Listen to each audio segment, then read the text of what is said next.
Everyone, अस्सलाम वालेकुम, welcome to Samaa podcast. This is Rabia Shahid. आज समा पॉडकास्ट में हमारे साथ मौजूद हैं doctor Shabbir Ahmed Khan. He is international relation expert जो हमें यूएस इलेक्शंस पर इंसाइट देंगे, क्योंकि US elections are around the corner और इस वक्त सबकी नज़रें यूएस इलेक्शंस पर हैं कि who is gonna be the next US president. अस्सलाम वालेकुम डॉक्टर शब्बीर। वालेकुम सलाम। Welcome to Samaa podcast. बहुत बहुत शुक्रिया doctor Shabbir, US presidential elections कुछ ही दिनों की दूरी पर हैं और सबकी नज़रें, जैसा कि मैंने कहा है, कि यूएस इलेक्शंस पर हैं। आखिर यूएस इलेक्शंस पूरी दुनिया में इतने अहम क्यों हैं? देखिए, इसलिए कि ये मुल्क बड़ा अहम है। बिल्कुल। अमेरिका एक सुपर पावर है और अमेरिका का जो रोल है पूरी दुनिया में, और फिर उसके सदर का रोल ख़ास तौर पे वो फॉरेन रिलेशंस में, इसलिए पूरी दुनिया की नज़र इस इलेक्शन पे इसलिए होती है कि वहाँ दो बड़ी सियासी जमातें हैं, डेमोक्रेट्स हैं, रिपब्लिकन्स। दोनों का अपना अपना एजेंडा और मंशूर है। जो बाकी दुनिया के जो मुल्क हैं उनकी सियासत पे भी असरअंदाज होता है, दुनिया की मुशत पे भी असरअंदाज होता है। एक बड़ा मुल्क होने के नाते, एक सुपर पावर होने के नाते ये इलेक्शन ताही अहमियत कहाँ मिले। अच्छा, डेमोक्रेट्स और रिपब्लिकन्स दोनों बहुत बड़ी पार्टीज हैं और आमने सामने हैं, तो आपके नज़दीक ज़्यादा मजबूत पार्टी कौन सी है? देखें, पार्टी से ज़्यादा अमेरिका में चूँकि डिवाइडेड गवर्नमेंट होती है, बाज़ औक़ात एक पार्टी कांग्रेस में जीत जाती है लेकिन सदर का इलेक्शन हार जाती है। अब जो दिखाई दे रहा है, ज़ाहिर रिपब्लिकन जो हैं वो ज़्यादा मजबूत दिखाई दे रहे हैं, ये डोनाल्ड ट्रंप कह लें, वो ज़्यादा स्ट्रॉन्ग दिखाई दे रहे हैं। डेमोक्रेट्स चूँकि अपना अरसा गुजार चुके हैं, जो बाइडन का पीरियड है, तो थोड़ा सा जो एक फॉल आउट होता है ना, एक पार्टी जो इनकम्बेंट होती है, वो ज़ाहिर डिसएडवांटेज है डेमोक्रेट्स को। थोड़ा सा स्लाइटली मुझे लग रहा है कि रिपब्लिकन थोड़े से आगे हैं। अच्छा, दूसरे ममालिक से उनके मुकाबले में अमेरिकन इलेक्टोरल प्रोसेस जो है वो किस तरह से मुख्तलिफ है? देखिए, इसलिए मुख्तलिफ है कि अमेरिका में 2 टियर सिस्टम है। पहले दोनों उम्मीदवारों को अपनी पार्टी में मुकाबला करना पड़ता है सिर्फ नॉमिनेशन लेने के लिए, और दर्जनों कैंडिडेट्स होते हैं। पार्टी वोटर्स वोट डालते हैं, जिसको प्राइमरी इलेक्शन कहते हैं जी। और ये कोई 18 माह का अरसा लगता है इसमें, जब कोई पार्टी डिसाइड करती है अपना कैंडिडेट। फिर एक जनरल इलेक्शन स्टेज है जो अभी 5 नवंबर को आनी है, जिसको आप आम इंतखाब कहते हैं। उसमें पूरा मुल्क वोट डालता है 2 कैंडिडेट्स को, लेकिन ये भी फाइनल नहीं है। वो सिर्फ मुंतखब करते हैं इलेक्टोरल कॉलेज को, जिनकी तादाद उतनी है जितने कांग्रेस के मेंबर्स हैं, वो है 538। फिर दिसंबर में जाके वो जो इलेक्टोरल कॉलेज के मेंबर्स हैं वो सदर का इंतखाब करेंगे। तो इस लिहाज से कि एक प्राइमरी इलेक्शन है, एक जनरल है, एक इलेक्टोरल कॉलेज है जो चुनेगा। इस वजह से ये दुनिया के बाकी तमाम इलेक्शन से मुख्तलिफ है। अच्छा डॉक्टर शब्बीर, ऐसे भी कहा जा रहा है कि सुनने में आ रहा है कि अमेरिका में एक थ्योरी बड़ी गर्दिश कर रही है कि डेमोक्रेसी जो है वो ख़त्म हो रही है।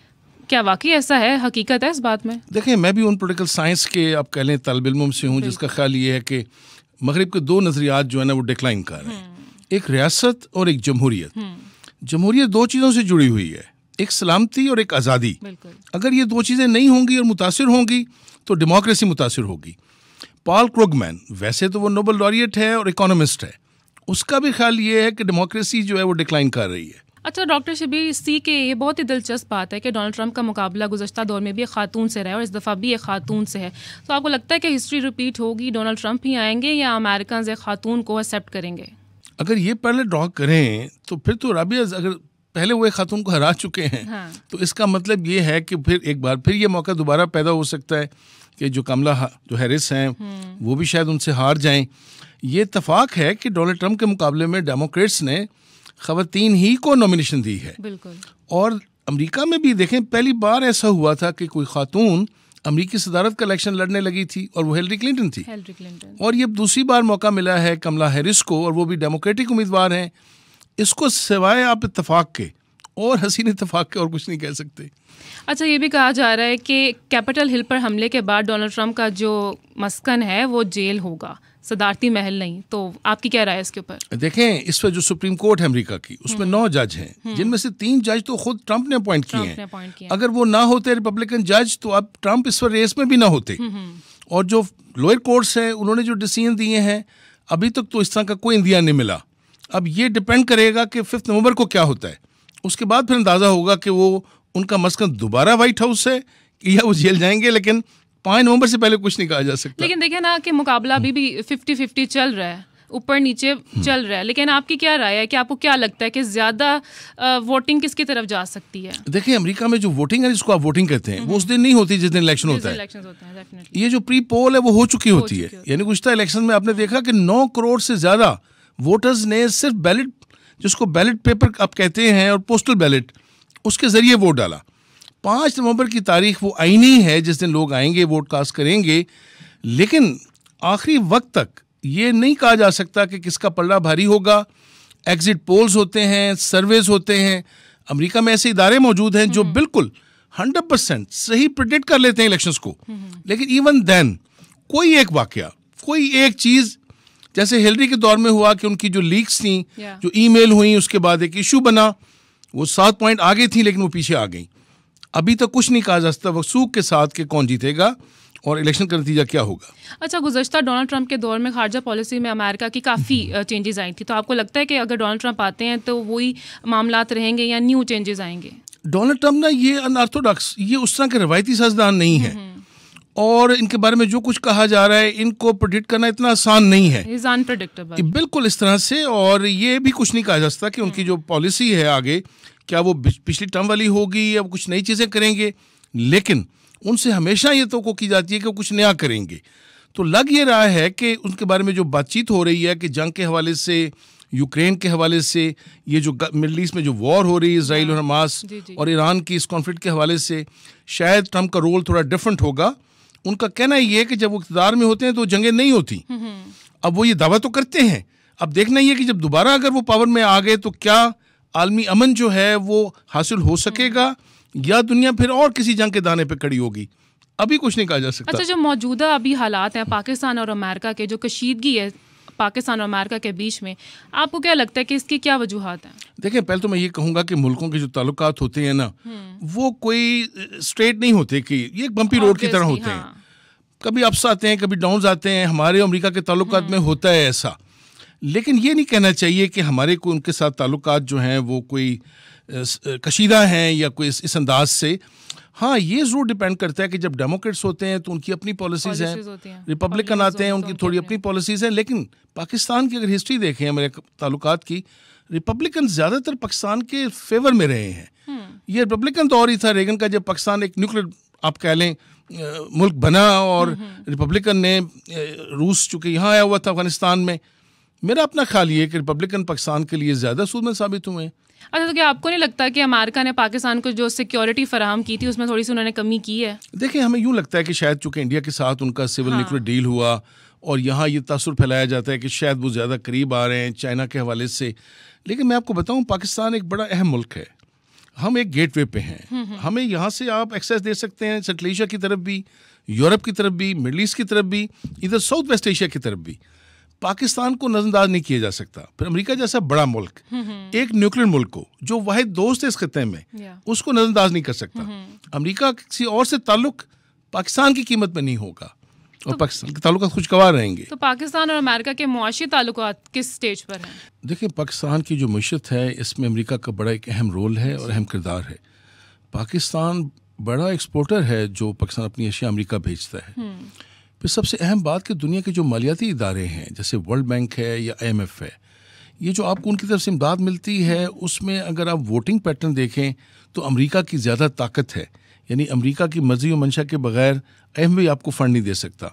तो मेरा ख्याल है कि पाकिस्तान का हमेशा से ये मौक़िफ़ रहा कि अमेरिका से एड की बजाय ट्रेड की बात की जाए, और मेरा ख्याल है कि अमेरिका पाकिस्तान का एक बेहतर तिजारती पार्टनर है और एक स्ट्रेटेजिक पार्टनर भी है। तो मैं कहूँगा कि अमेरिका के साथ बेहतर ताल्लुकात पाकिस्तान की मुशीअत के लिए निहायत अहमियत के हामिल हैं। अच्छा, डॉक्टर शब्बीर, अभी हाल ही में 60 से ज़ायद कांग्रेसमैन ने जो बाइडेन को ख़त लिखा था कि तमाम पाकिस्तानी पॉलिटिकल प्रिजनर को रिहा किया जाए, including Imran Khan. So don't you think कि ये अमेरिका की मुदाखलत है पाकिस्तानी मामलात में? देखिए, अमेरिका जिसको आप अमेरिका कहते हैं ना, कांग्रेस जो है वो एक इदारा है। वहाँ मुख्तलिफ पार्टीज़, जैसे 2 पार्टीज़ हैं, वहाँ पे लॉबिस्ट भी काम करते हैं, और वो लॉबिस्ट जो हैं वो हायर किए जाते हैं। सियासी जमातें हायर करती हैं, हुकूमतें हायर करती हैं। वो क्या करते हैं कि उनका मौक़िफ़ फिर अपनी हुकूमत तक पहुँचाते हैं। यही कुछ इस केस में हुआ है कि उन्होंने ख़त लिखा है बाइडेन को, उसका जवाब उनके आप कह लें जो वाइट हाउस के तर्जमान हैं, जो मैथ्यू मिलर, वो दे चुके हैं। वो कहते हैं वक्त आने पर हम इसका जवाब देंगे। अच्छा, मुझसे चूँकि आपने सवाल किया, मैं अभी आपको जवाब दे देता हूँ। अमेरिका हमेशा दुनिया में जा रहे इंसानी हकूक़ के हवाले से, और ख़ास तौर पर उनका ख्याल ये होता है कि सियासी कैदी ना हों और हर एक को मौका मिले सियासत में हिस्सा लेने का। बुनियादी हकूक़ की भी वो बात करते हैं। मे बी वाइट हाउस भी कुछ तरह का बयान जारी कर दे कि पाकिस्तान में हम जमहूरियत के हक़ में हैं, इंसानी हकूक़ के हक़ में हैं, बुनियादी हकूक़ की बात करते हैं, लेकिन ऐसा कोई ये नहीं कि अमेरिका पाकिस्तान पे दबाव डाल सकता है इस मामले में। पाकिस्तान एक आज़ाद मुल्क है। बिल्कुल। और दूसरी बात यह कि जब अमेरिका से हम कभी मुतालबा करते हैं, हमारी आफिया वो जो कैद में है, तो अमेरिका सीधा से जवाब क्या देता है? हाँ। कि भाई हमारी हुकूमत तो अदालती मामला में मुदाखलत नहीं कर सकती। ये जवाब हमारे पास भी तैयार होगा और हमारी हुकूमत भी ये कहेगी। अच्छा, तो क्या अमेरिका से ताल्लुकात बिगाड़ना पाकिस्तान के लिए नुकसानदेह हो सकता है? मैं तो कहता हूँ ताल्लुकात बिगाड़े नहीं जाते मुल्कों के आपस में। अच्छा, ये भी नहीं मैं कहता कि मुल्क एक दूसरे से रोमांस करते हैं आपस में। मुल्कों का इंटरेस्ट होता है और मफाद होता है।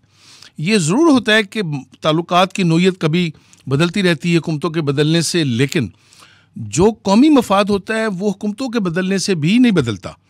तो पाकिस्तान की हमेशा ये ख्वाहिश रही है कि वेस्ट के साथ भी, अब हम और एवेन्यूज़ भी देख रहे हैं और ममालिक की तरफ भी जा रहे हैं, तो पाकिस्तान को ना एक बैलेंस फॉरेन पॉलिसी जो है वो अपनानी है और हमने अपनाई है। अभी SCO की कॉन्फ्रेंस हुई है पाकिस्तान में, उन ममालिक के सरबराहान जो हैं, प्राइम मिनिस्टर्स वो आए हैं।